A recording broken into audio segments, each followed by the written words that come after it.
Ini dia kasus suaminya Linda Tan yang JPU-nya sama dengan Nikita Mirzani. Banyak banget yang nge-DM aku, kenapa sih nggak mengungkapkan sebuah kebenaran? Apakah saya sudah diancam? Saya di sini tidak menerima ancaman apapun juga, dan saya tipikal orang yang tidak bisa dibully ataupun diancam. Jadi saya tekankan sekali lagi, saya tidak memihak kepada NM ataupun RG, karena Iya, saya benar. tahu betul sifat daripada JPU ini. Jadi saya memberikan kunci supaya kalian membuka kunci itu dan menemukan jalan itu sendiri. Kunci. Jadi kalian tahu saya berhadapan dengan para oknum. Saya harap kalian juga mengerti kalau saya tuh punya anak yang harus saya lindungi dan nafkahin juga. Kalau seandainya saya kenapa-napa, tiba-tiba saya dipanggil atau saya hilang dari muka bumi, itu bagaimana dengan anak-anak saya? Dan jujur selama 2 tahun saya tuh diintimidasi oleh para oknum ini. Jadi mereka itu bukan orang sembarangan, mereka sangat profesional dalam pekerjaan mereka. Mereka sangat tunduk dan taat juga. Jadi karena kebetulan JPU-nya sama, makanya saya menotis kalian dan memberikan kunci itu supaya kalian menemukan jalan itu sendiri. Kunci apa? Apa kunci apa anjir? Hah?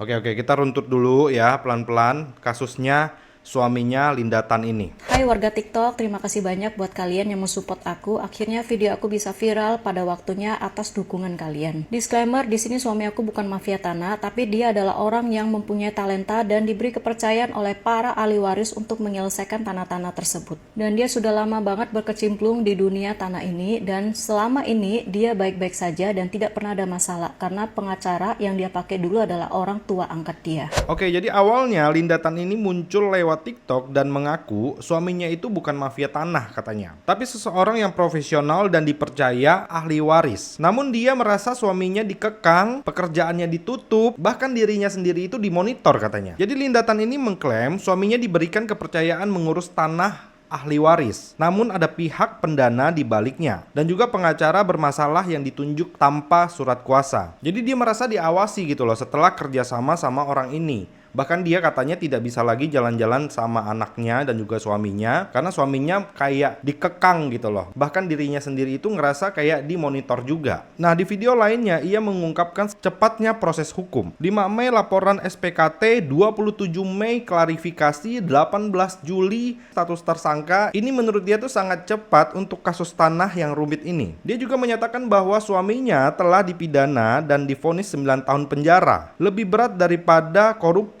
Padahal menurut dia semua aset itu sah dan uang telah digunakan sesuai kesepakatan. Intinya yang gue lihat dari ceritanya Linda Tan ini tentang kasusnya suaminya ini, sebelum kerjasama sama orang ini semua tuh berjalan lancar aja. Tapi karena ada hambatan, mereka kerjasama lah sama orang ini. Setelah kerjasama sama orang ini, itu muncullah banyak persoalan nih, sampai akhirnya suaminya kena